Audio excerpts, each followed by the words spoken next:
इन्होंने कहा कि आपने शुरू किया है नेशनलिज्म। बताइए, आप हमारे सर का अपमान कर रहे हैं। सर ने बताया, अभी बताया ना उन्होंने, कि नेशनलिज्म का इतिहास इंडियन ट्रेडिशन में बहुत पुराना है।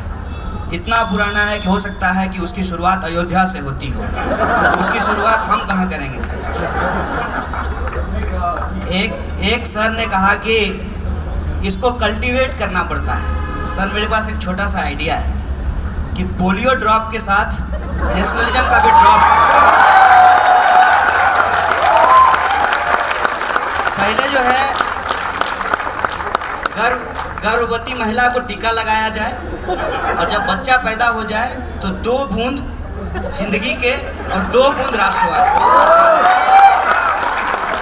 अब देखिए कि ढोकला मेरा खाना हो सकता है, लेकिन अगर हम देश के प्रधानमंत्री हो जाएं तो हम ये कहें कि पूरे देश के लोगों को ढोकला खाना पड़ेगा। और इंडियन नेशनलिज्म के हिसाब से जब प्रधानमंत्री कह रहा है, या कोई भी, प्रधानमंत्री का नाम नहीं लेना चाहिए, कोई भी, आप उस चीज को किसी के ऊपर थोप नहीं सकते हैं। और आजकल क्या हो रहा है कि नेशनलिज्म के डिस्कोर्स को सर हमने नहीं शुरू किया है, सरकार अपने फेलियर को छुपाने के लिए अपने पॉपुलिस्ट एजेंडे के तौर पे इस्तेमाल। मैं एक सवाल पूछना चाहता हूँ, मेरा एक सीधा सा सवाल है।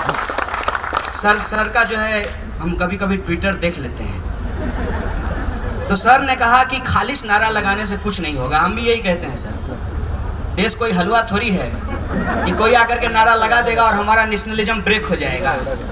इतना कमजोर नेशनलिज्म हिंदुस्तान का तो नहीं हो सकता है। 5000 साल का हमारा इतिहास है, और उस इतिहास के साथ ही ये नेशनलिज्म डेवलप हुआ है, तो ऐसे तो नहीं टूट सकता है। तो क्या वो एंटी नेशनल है, या लोगों से वादा करके कि आपके खाते में 15 लाख रुपया पहुंचाएंगे और डिमोनेटाइजेशन करके 100 लोगों की जान ले लेते हैं, ये एंटी नेशनल है? ये सवाल पूछना चाहिए। और मुझे लगता है कि हिस्ट्री को रीराइट करना और नेशनलिज्म को रीडिफाइन करना, ये करंट रूलिंग क्लास का पॉपुलिज्म है। मैं उसको इस तरीके से देखता हूँ। भाई साहब, ताजमहल कौन बनाया सबको पता है, ताजमहल कौन बनाया इससे हम इंटरेस्टेड नहीं है। हमारे लिए इंटरेस्ट की बात यह है कि ताजमहल का वो छोटा सा मॉडल अगर अपनी गर्लफ्रेंड को दे देते हैं तो वो खुश हो जाती है, खुद को मुमताज और मुझे शाहजहां समझने लगती है। क्या आप इस पूरे के पूरे इतिहास को इस तरीके से रिड्यूस करना चाहते हैं? एक गए सीएम साहब, नाम नहीं लेंगे, नाम लेना मना है आजकल, क्या पता गौरी लंकेश की तरह यहाँ भी गोली चल जाए, तो वो गए घूमने के लिए तो वहाँ झाड़ू लग गया। पॉपुलिज्म है।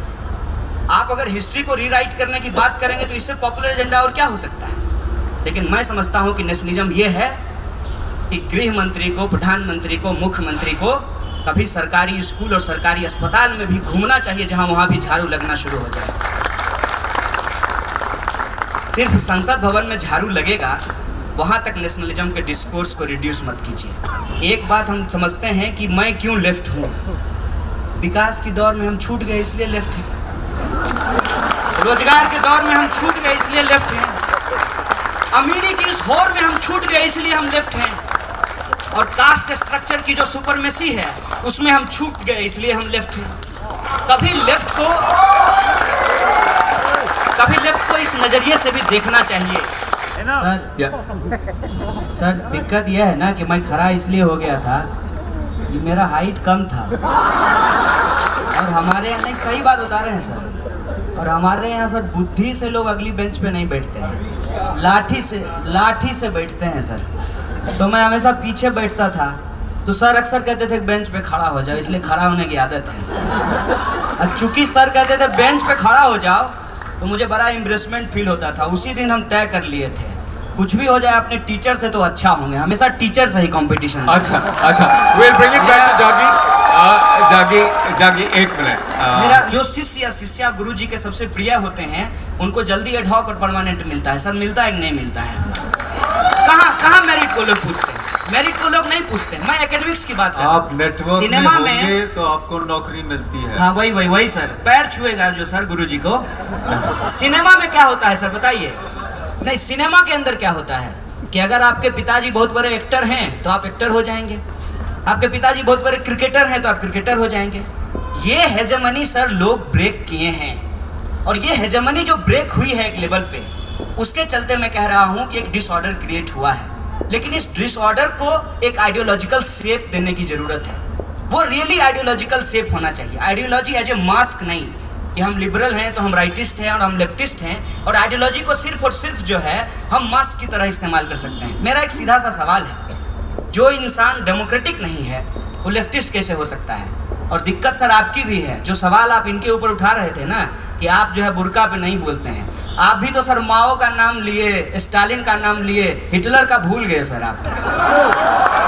Okay. मुझे last remark, this is my last remark. We go to Jagi. मुझे अपने टीचर से, और ये जो जनरेशन है सर, एक मिनट बोलने दीजिए सर, थोड़ी सहिष्णुता बरतने की जरूरत है सर।